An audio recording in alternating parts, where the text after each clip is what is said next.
One of my favorite Sonic games of all time is Sonic Frontiers. On release, I absolutely love this game to death. In fact, I loved it so much that I talked about it for an hour straight in a video essay, which is pretty rare for me. Regardless, there was a controversy surrounding this game that pretty much killed off most of the hype and love that Frontiers was receiving from the community. I'm of course referring to the highly controversial third update for the game. An update so mixed in reception that after it was finally released, Morio Kishimoto, the game director himself, had to come out and respond to criticism, which is pretty bad. That's no good. So what did this update do that caused so much criticism and chaos exactly? Well, that's exactly what I want to cover today. If you like this video, make sure to like and subscribe with the bell so you get notified of my future videos. And with that said, here is my retrospective review on Sonic Frontiers Update 3, The Final Horizon. That was a word salad.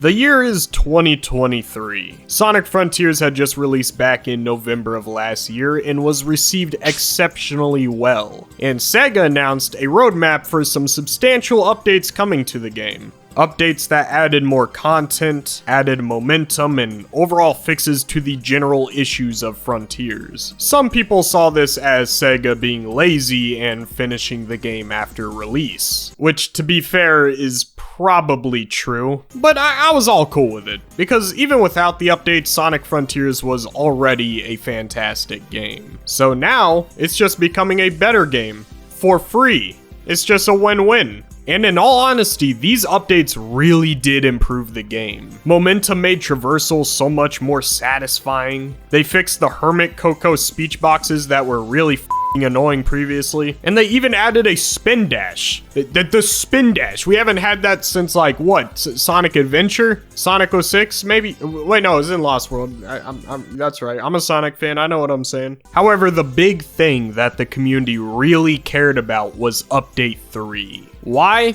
Because this update was adding actual new content. Now, if you weren't in the community at the time or you just weren't paying attention, you may have not known how big of a deal this update was. This update wasn't just finishing Sonic Frontiers, but it was setting out to fix the biggest problem with the game, the ending. In the original Sonic Frontiers, the ending was pretty lackluster. You hop in there, and it's just stupid. The final island had a ridiculous memory token requirement that forced the player to grind obsessively, and the final boss wasn't even a real boss. It was Ikaruga. We all wanted an epic supersonic climax. We've had supersonic boss fights throughout the entire game, and this was the ending. We were supposed to have the ultimate fight, but instead we got an arcade game. This was a horrible way to end the game, especially because it felt like there was a lot of moving parts in the story. The world was about to end. It was getting real, but I guess funny Ikaruga is cool, everybody. I guess, whatever. And that's where Update 3 comes in. Final Horizon promised a new ending with a supersonic boss fight that is actually cool, playable characters which we haven't seen in over a decade, and overall a much better ending and climax to the game. This was about to make Sonic Frontiers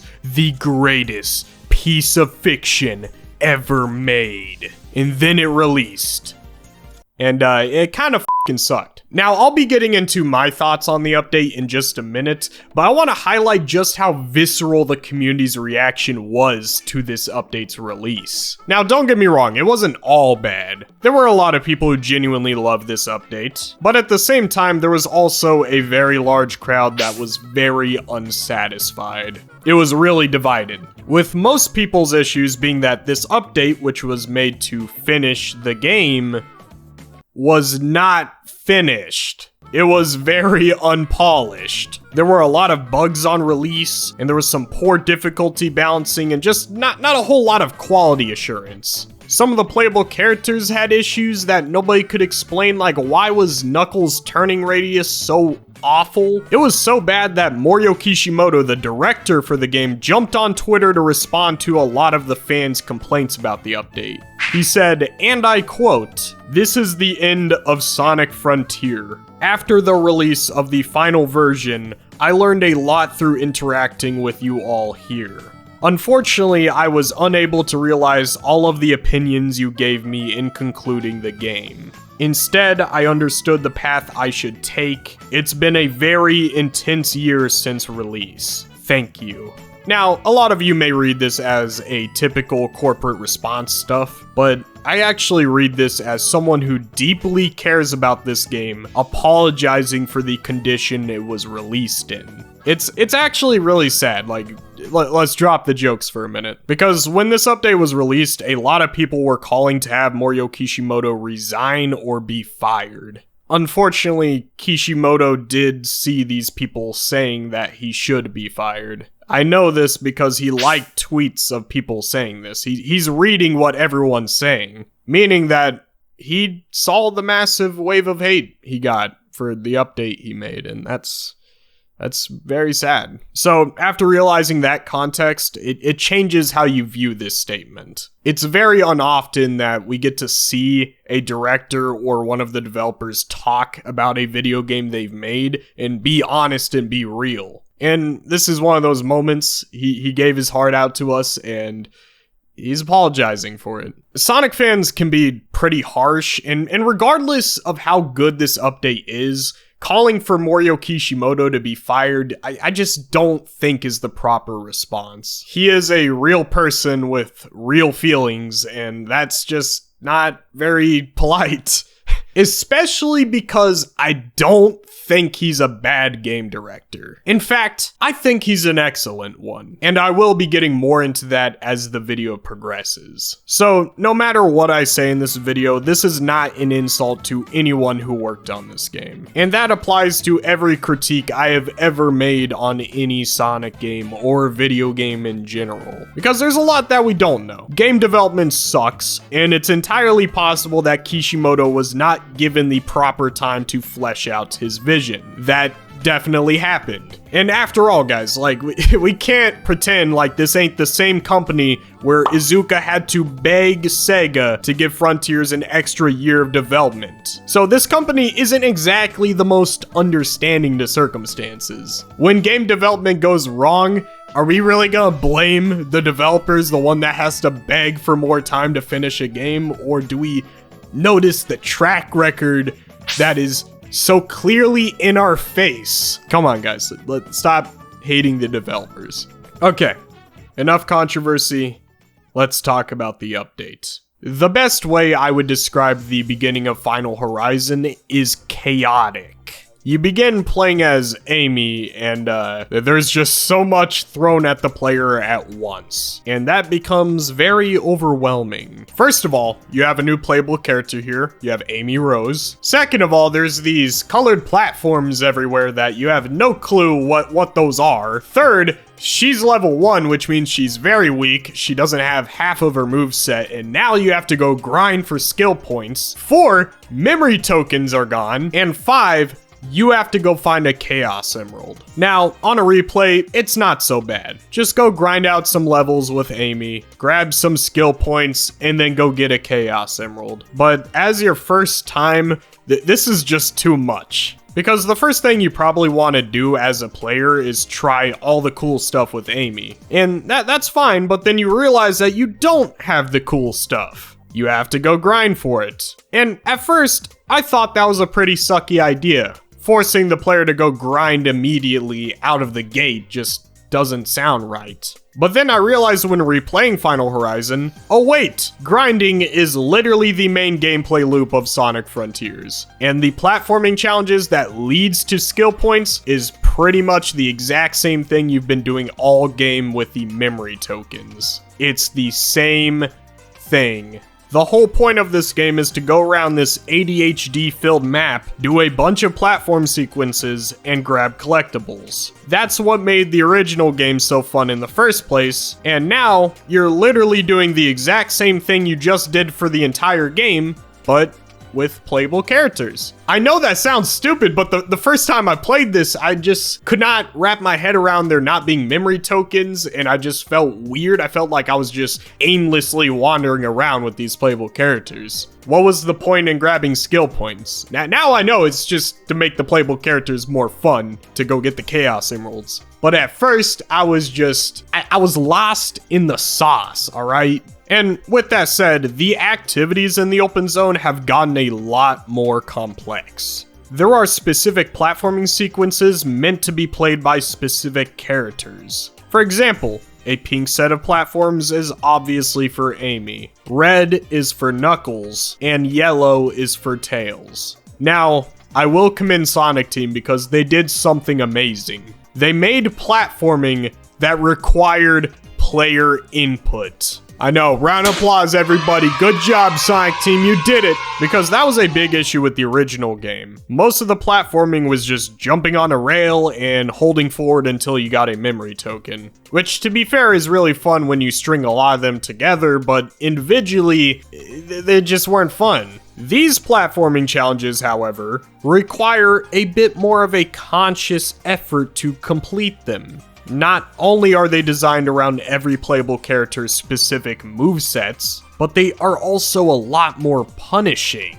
There are some moments here where you have to correctly time your movements because of the moving hazards. And I've also noticed that they like to put a lot of the courses outside of the island, so that if you fall down, you die immediately. And that's something that the original islands lacked greatly. And I gotta say, this part of the update really grew on me. When replaying Final Horizon, I was having a ton of fun with this. And I think I know why it didn't click with me at first, and I'll get more into that in just a moment, but it clicks with me now. Like, I'm actually having fun platforming with these playable characters. Overall, the platforming in Final Horizon is much better than anything the original game has. Now, don't get me wrong, this isn't the best platforming known to mankind.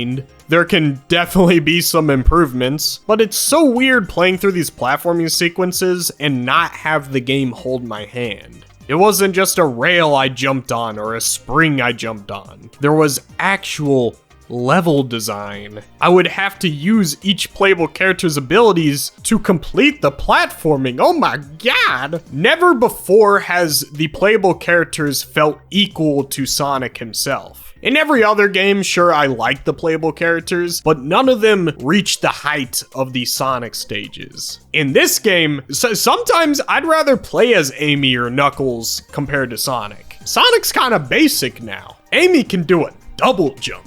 What are we doing here? Especially because, just like Sonic, you can break these sequences and cut straight to the end of them. And you can do that with all of these playable characters, and it's just super satisfying to pull off. Now, with that said, the platforming in Final Horizon is fantastic, and it is better than the main game. But it's still not exactly where it needs to be, because a lot of these sequences are very linear, and typically have one solution to them unless you're cutting to the end. Like, for example, this one with Knuckles. You're just climbing and avoiding cannonballs. There's not much room for creativity. It's very much restricting you. And look, I do think linear courses like this one does have a place in a open zone Sonic game. But we could use a bit more of open level design. Let's take Bowser's Fury, for example. There's little islands in that game with cat shines, and when you go to those islands, they almost act as miniature Mario 64 levels, where you have this playground of sorts, and you have to grab 5 collectibles. But how you choose to do it is completely up to the player and how they choose to navigate. If we have a scenario just like that in Sonic Frontiers where we have this little playground area with 5 collectibles and it doesn't matter how the player gets those collectibles, they just have to do it, I think that would be really interesting.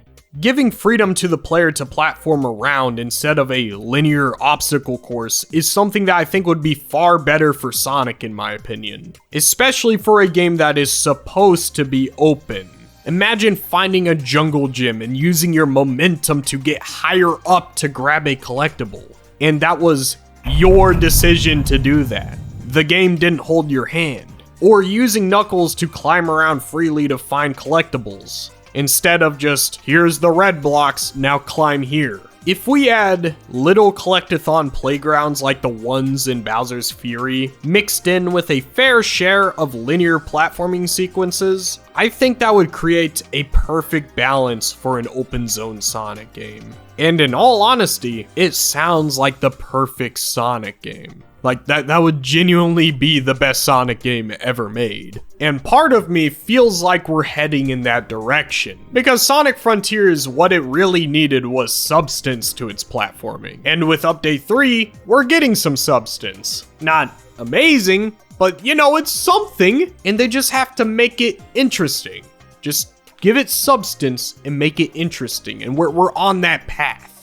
I think the reason why none of this clicked with me when I first played it was because of how messy this update was. There's some issues I'll be talking about later, but overall just the changing of objectives and also the playable characters played a part in that. There are some playable characters that had glaring flaws with them that stopped me from enjoying the game. Okay. Let's begin with Amy Rose. She is perfectly fine. I see nothing wrong with her character. Her whole shtick is that she can do a pretty big double jump and glide for long distances. And even on release, she was a perfect character to play with. Granted, most of her attacks and abilities were built around her tarot cards, and a lot of people have a huge issue with this. In my personal opinion, I don't care. I don't care. The main point behind people's criticism of the cards is that Amy has rarely ever used the tarot cards in the series. And thus, it's really weird for her to suddenly have the tarot cards be a huge part of her moveset instead of her hammer, which she is known to have used in previous titles. Yeah, that's kinda weird. The common comparison I see to this is that this is the equivalent of Knuckles throwing grapes at his enemies just because that was a quirky interest of his. But it's not a huge deal for me, like I don't really care that much. And especially because her hammer isn't completely gone, she does have some attacks with it. By that, I mean she can slam down with it. And that's pretty cool. That's her using her hammer, guys. I will admit though that she probably should have had more to do with her hammer. It is kind of weird that she just suddenly had this hyperfixation on tarot cards. But we all get random hyperfixations, guys. Like, come on. That's how this entire channel was created in the first place. Okay, Knuckles. Oh boy, Knuckles. Knuckles is also another amazing playable character. He can glide, he has a lot of movements catered around combat, understandably so because this dude has boxing gloves. Overall, he's just about what you would expect. Only weird thing is that Knuckles can only climb on these red walls, which is really stupid. In the adventure games, he could climb on pretty much everything, but in Frontiers, he can only climb where the game allows him to, which again, just makes everything feel so restricted and linear, and I'm so tired of that feeling. Also, his flight controls are really nice and tight. That was not always the case. On release, Knuckles' flight controls were genuinely downright horrendous. He had a turning radius of a car in mid-air, and it felt so clunky trying to control him, which I think was a big reason why I didn't like the platforming when I first played this update. Because if you weren't around at the time of release, Knuckles was just genuinely horrible to play with because of his gliding turning radius. Every time you need to make a turn, it was a struggle and it was just insanely frustrating. And the issue with that is that 95% of Knuckles' platforming requires him to glide in some sort of way. So the majority of Knuckles' platforming on release kind of just sucked. It was impossible for me to realize how good Knuckles' platforming sequences were because it was just not fun to play as him. This entire section of the update felt obsolete. I avoided playing Knuckles as much as I could. Now, I welcome it because it's awesome. I love his platforming. And I think I vividly remember the first time I was playing this update, I stopped being so positive right when I got to Knuckles' first section in the game. I just noticed right away, I was like, this controls like garbage. And from that point on, I kind of knew I was about to get myself into a very unpolished experience. But you know what? They corrected it. So it's all fine and dandy. It's fun now. Knuckles is another character that I think was handled exceptionally well. Tails, however, I cannot say the same whatsoever. It's really sad because even though Knuckles got fixed through patches, Tails never got fixed. He still has some really bad and noticeable issues that are ugly. For starters, his entire moveset is tailored around flying, which is cool. That makes sense. But why does there have to be a delay every time he starts to fly? Whenever you try to fly with Tails, he kind of squeezes one out mid-air before he actually starts flying, and it's so clunky and frustrating. I don't understand why they didn't just make it like Sonic Adventure. You jump in the air and hold A to start flying. It's that simple, seriously. You did it with Knuckles, you even did it with Amy. What's going on? Also, the biggest sin, he has no homing attack.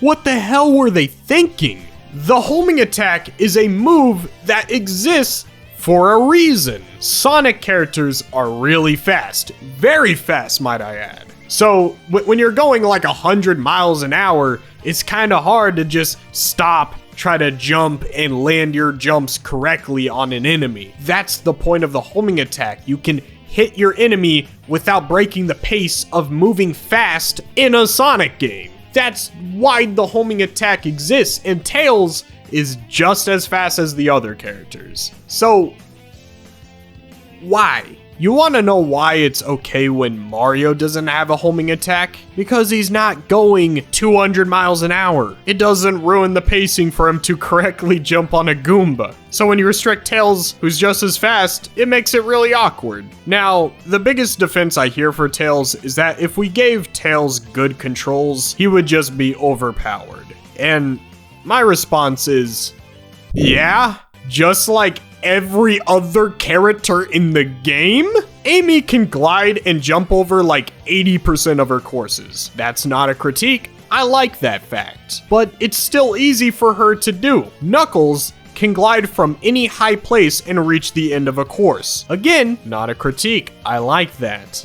But if you're going to make it so easy for players to get to the end of a course by manipulating the player's moveset, why stop at Tails? It makes no sense. Honestly, Tails is the most annoying character to play with because you always have to stop and throw wrenches and stuff, and awkwardly shoot this weird weapon. Why give us two overpowered characters and then one that isn't? Also, hold on, just one moment. Let me have this. Tails has a mech in this game, which allows him to fly up to anything and skip everything. He is the most overpowered character in the game. So yes, I lied. He's actually God himself. So what was the point of any of this? If you're already this overpowered, meaning that no other movement even matters in the first place, why not add the basic movements that make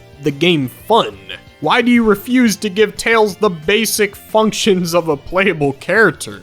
You can't say that Tails is not allowed to have a homing attack because it's overpowered, and then give him the most overpowered thing to ever surface in a Sonic game. In my personal opinion, I think they should have kept Tails the exact same, except you give him a homing attack and you make him fly immediately with no delay. And then you remove the mech, because the mech is stupid. It looks like it was ripped from Sonic Adventure 2 and then AI upscaled. It doesn't even look good. It's just a reference for the sake of it being a reference. It doesn't even make sense to be here. He didn't even need it in the first place. With the ability to fly, that was already going to be plenty enough for the player to enjoy Tails. Why was any of this necessary? But I digress. Whatever. they still fumbled with Tails, and unfortunately, he was never fixed. Regardless, I still like a lot of the platforming with Tails. So much of it is great. Not as fun as Amy or Knuckles, but I still consider his inclusion as a net positive, even if it wasn't a perfect inclusion.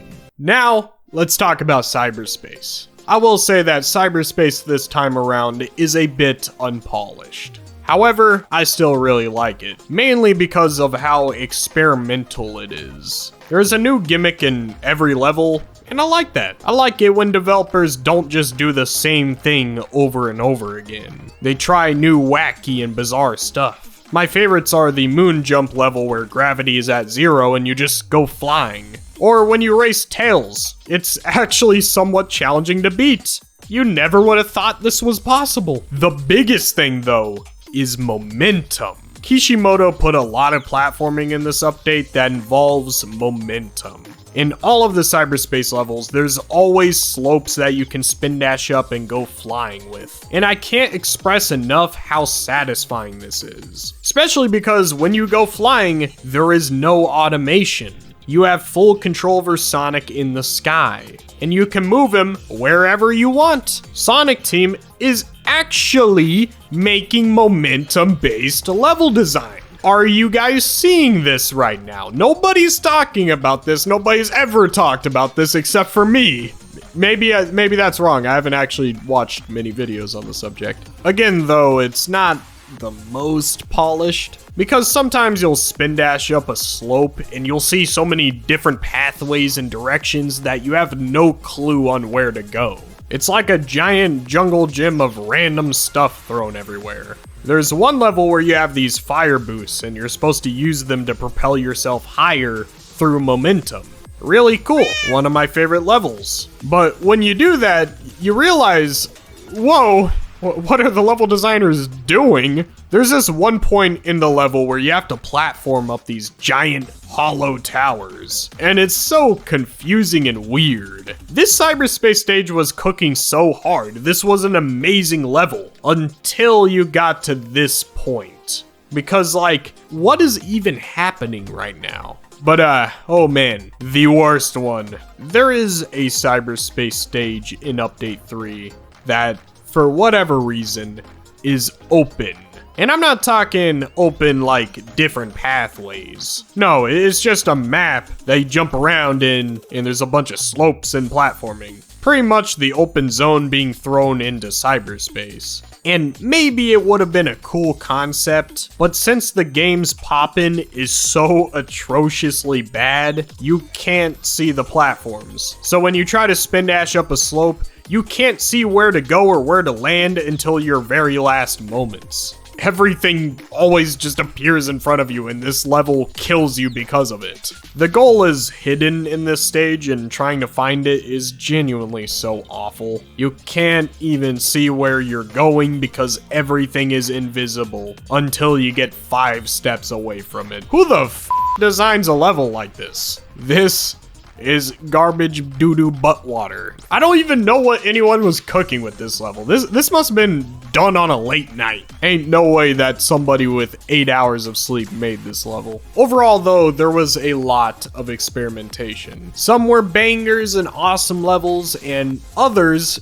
were a mistake. Okay, let's talk about the towers. During the Sonic segments of the island, you're supposed to climb the towers and complete the trials. Now, these towers and trials faced a lot of backlash on release, and to be honest, I really like the towers. Now, are they perfect? Definitely not. They're not perfect. Mainly because of its artificial challenge. The camera is sometimes really bad, and if you make one small mistake, again, you have to start the whole thing over again, and that's just stupid. I think the proper idea here would have been to add checkpoints. Like, if you get 1/4 of the way up the tower, you can hit a little switch and it'll drop a pulley down thing so that you can get back up. Because having the player repeat the same platforming they just did 100 times just to get to the one part that they keep messing up on is just kind of unnecessary. Understandably, a lot of people were upset with these towers.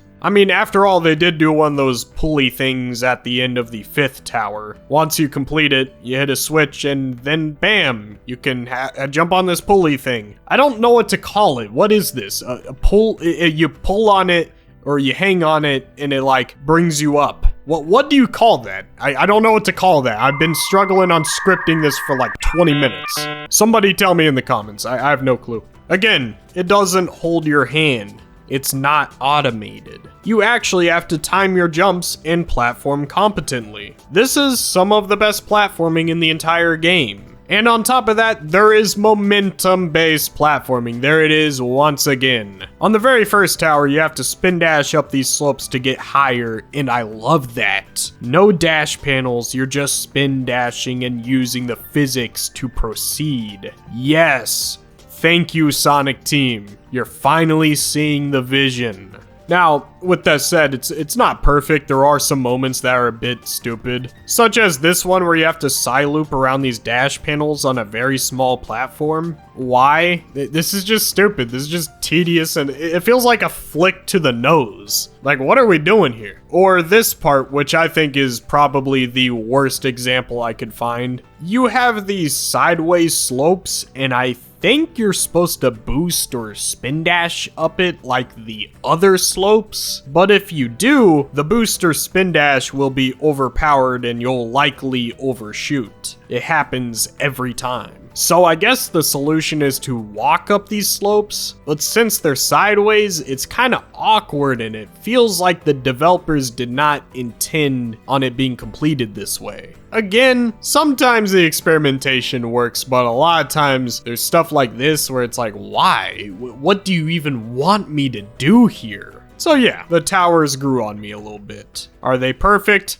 Far from it. But they have some underrated platforming here that never gets enough credit. Okay, the trials. These trials face so much scrutiny, mainly the second one, which I will get to in a second, but these are just little fun combat challenges that are meant to test the player, and some of them are pretty fun. I really like the first one, and I really like the 4th one. I don't like this one where you have to fight the cyber dogs, and you have to hold the parry button for like 2 minutes straight, and that's all you do. It's not challenging at all. You don't do anything exciting. You just hold the bumpers. That's it. But unfortunately, these trials lead into one of the biggest issues with Sonic Frontiers, and to a further extent, an issue that is much more highlighted with Update 3. Alright, bear with me here because there's a lot to explain. This is a game that was built around the player being overpowered, and that's mainly because of the core design of this game. There's not many threats surrounding the player. There are no death pits, no enemies that can kill you right away, and there's no mechanical system in place that has a skill ceiling. An example of what a skill ceiling looks like in a Sonic game is Sonic Adventure 2. You could play through every level by holding forward, but you might get consequences for that, such as a low ranking. But if you were to get good at the game, meaning that you reach the other pathways successfully, you time your jumps better, and you overall just platform better, you will be rewarded with a better rank. There is a skill ceiling that separates the worst Sonic Adventure 2 player from the best Sonic Adventure 2 player, due to its consequences. Sonic Frontiers does not have that. There are no consequences, or at the very least, the consequences aren't very threatening. The combat is the exact same for the worst player and the best player, and the same goes with the platforming.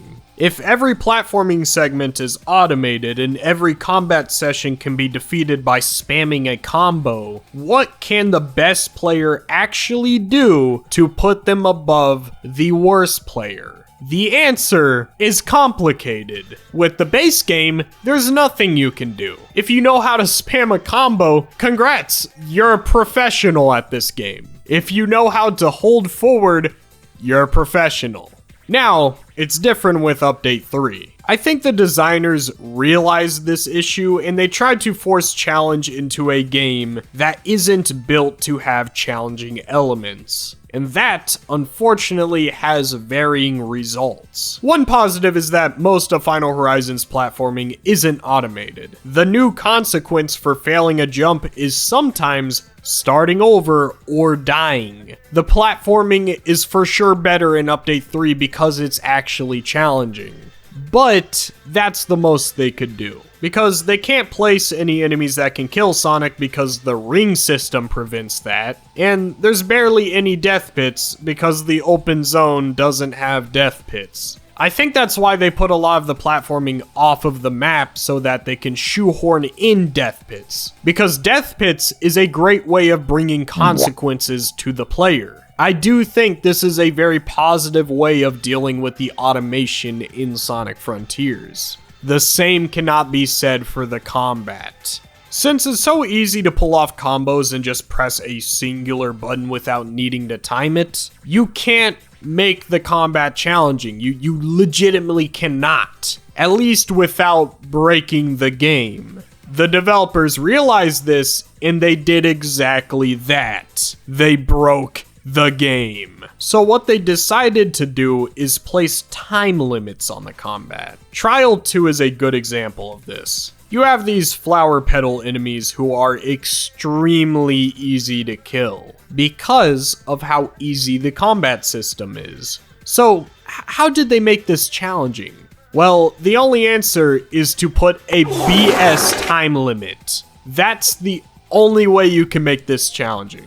The main way everyone usually kills the flower petals is by side-looping them and then attacking them. But if you do this, you will probably never complete this trial ever, because the time limit is so strict that it's close to humanly impossible to successfully do that. So instead of actually playing the game and learning some good skill like a good combat system, the player has to resort to abusing the game's mechanics just to beat it. There is a very easy way to beat the second trial. Stand back, wait for the flower petal to be thrown at you, parry, attack,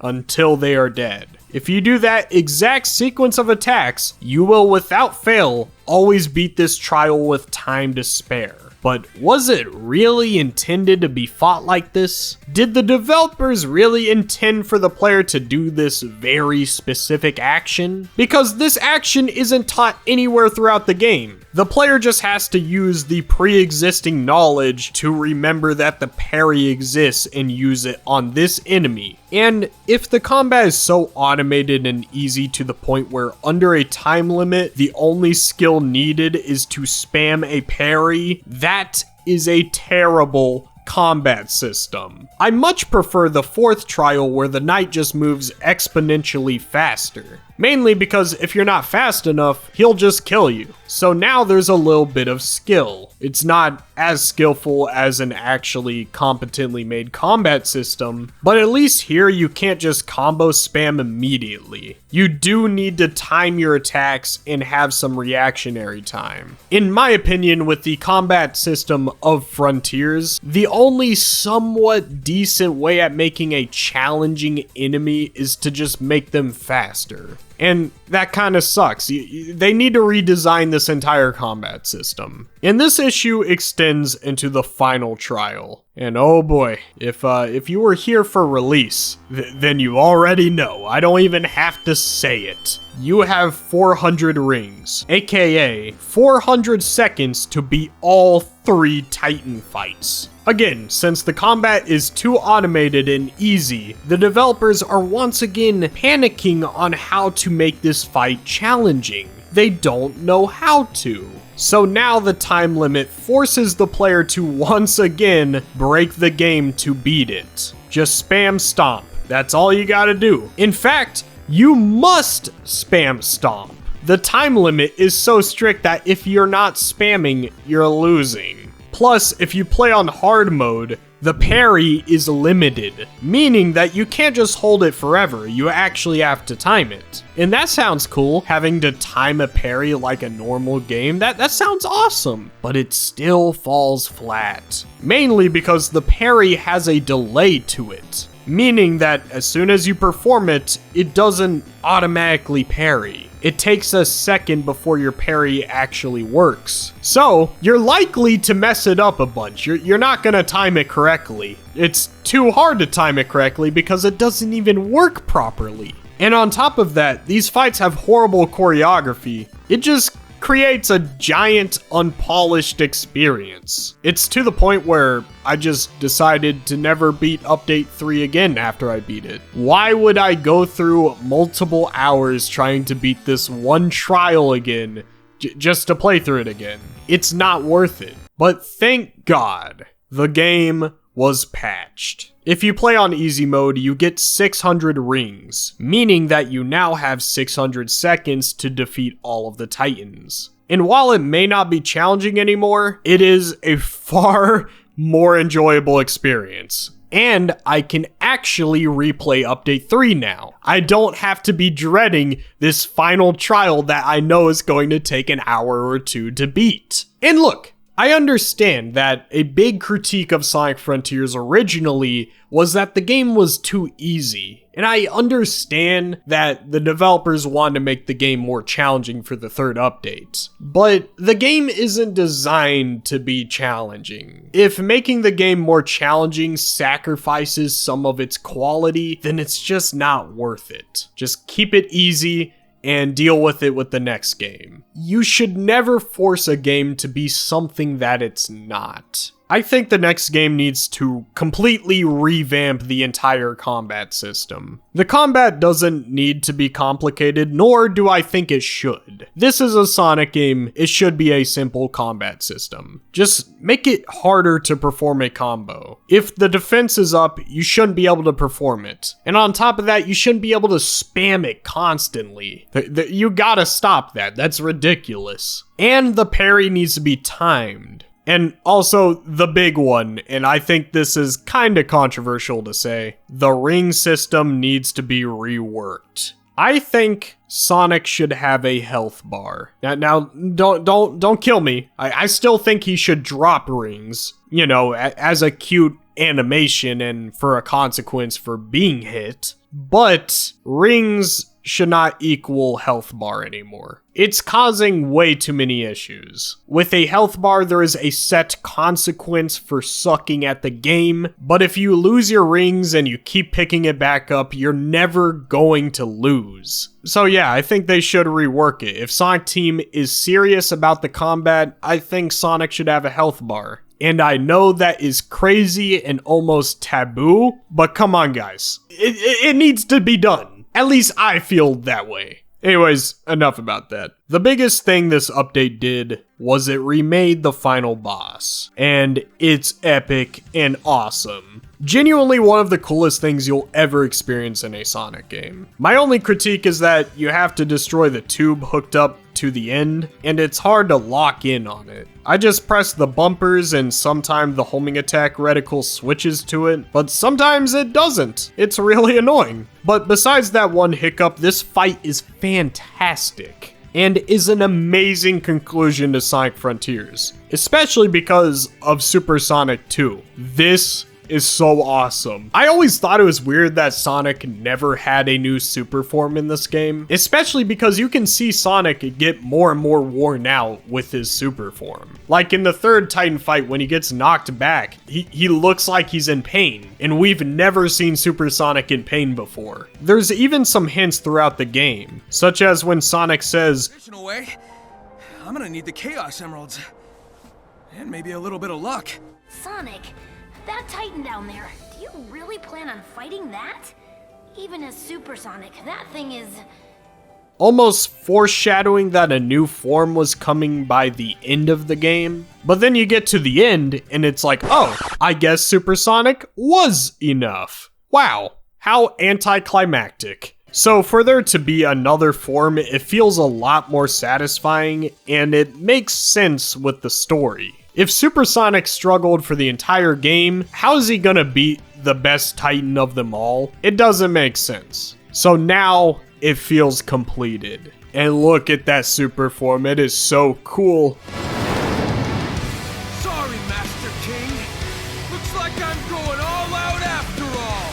Oh, God, you ruined it. I really like the original voice direction of Sonic Frontiers. No, seriously, like I love Roger as Sonic. I like that he sounds like a more realistic and laid-back Sonic. When I hear Roger's voice as Sonic, it sounds like something I can take seriously. He's not always like, whoa, hey guys, Sonic, super speed. He actually has like a realistic and mature way of talking. But in this update, the voice direction was just so bad. In the original, Roger was just Sonic, but laid back, having actual dialogue. In this update, it sounds like Roger is trying to make Sonic sound so edgy and deep. They were so close to being free again, and they gave it all up for me. I'm Sonic, and I hate my dad. That's so f***ing cringy. And it's unfitting. Why does Sonic sound like this? It's not that serious, dude. I know the world's ending, but like, chill, man.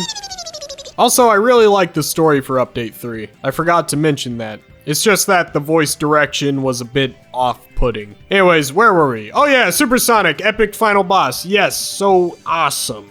What a cool way to conclude this game. This honestly fixed one of the biggest issues with Sonic Frontiers. And it feels crazy for me to say that. So, I will admit it, the Final Horizon has grown on me a lot. My opinion has changed from what it originally was. I know, I'm sorry. I changed my opinion.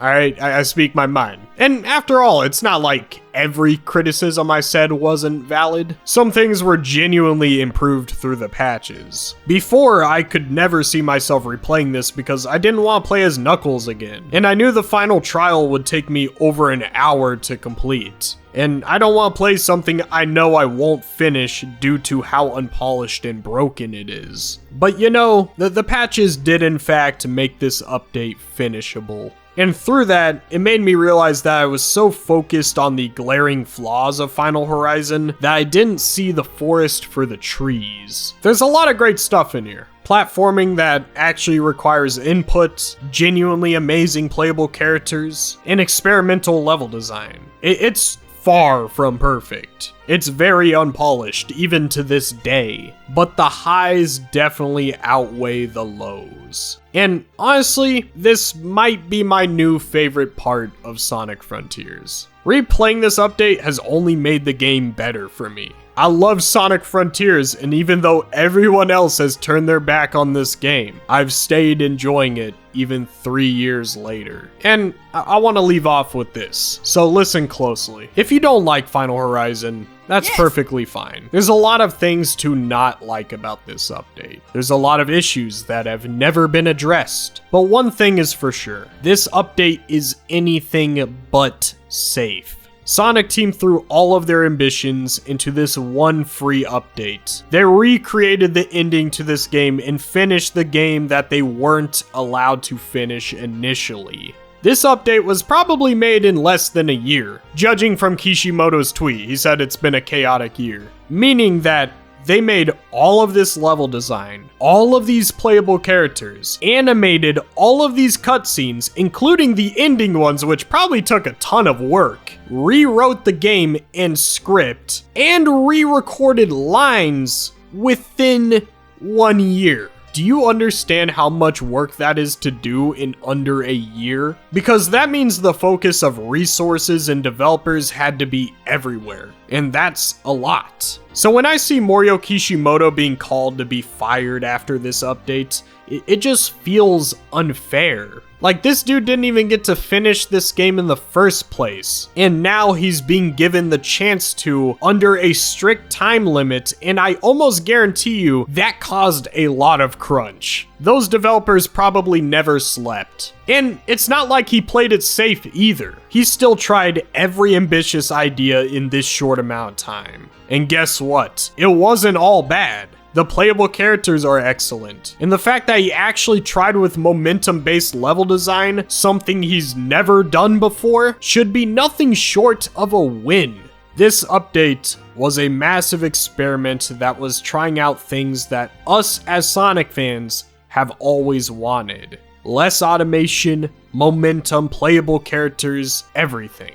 Yeah, it's not polished. But to act like Kishimoto has no idea what he's doing is unfair to him. Give him another shot, because if he can introduce these ideas in Update 3, imagine what he can do with a new Sonic game with a higher budget and more time to polish the game. I think, if given the chance, he will make an outstanding Sonic game. I don't believe Update 3 proved Kishimoto incompetent. And if I'm wrong, I guess I happen to be wrong. Only time will tell. We will never know until the next game releases. Every Sonic product as of recent has been good, so maybe they're giving the keys and the resources to Kishimoto to make the Sonic game he's always wanted to make.